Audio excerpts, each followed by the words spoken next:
faculty of AI staff, B.Ed Learning Disability. In continuation of Ritika ma'am, I will explain few more devices. Now this is a very good device, assistive device. This is tripod grip. This is basically beneficial for the children who are having muscle control difficulty or are in dyspraxia.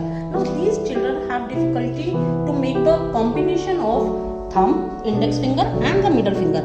So when they write it, the letter formation will not be correct. But using this will be like this. So this is the way how to use this grip.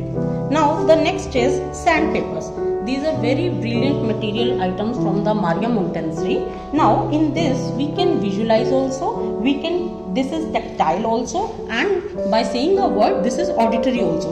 Now the children who are difficulty to having in visualizing and auditing, now they can touch that material with the two fingers and see the formation of the letters. Now the children with having difficulty in the letter formation of B and D, they can simply trace that letter with the touching that, and then they memorize it very nicely. Now the next is magnetic board. Now in addition of the letters, now this magnetic board, suppose we are teaching the student the spelling read and the child has written the spelling like this. Now in the magnetic board we can easily modify whatever the correct spelling is that, and the child will learn the spelling in a fun way. Now in the whiteboard this is very difficult to first to rub the letters and then this is very clean way to use it. The next is calculator. Now the calculator is specially for, this is an electronic portable device. This is useful for the children in dyscalculia who are having difficulty in arithmetic operations. Now the child gets confused between the plus sign and the multiply sign. Now this sign, they can make difference between that.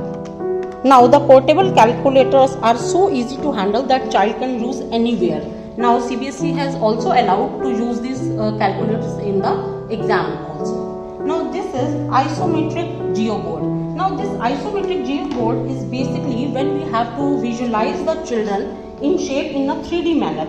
Now see children, like we have used, suppose we have to make the difference between the triangle and the square.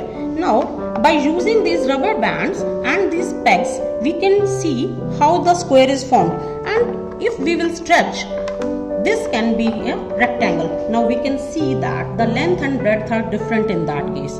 This isometric geoboard is useful in another way when we have to teach the concept of the angles. Now suppose this is the angle if we have to teach acute, obtuse or right angle.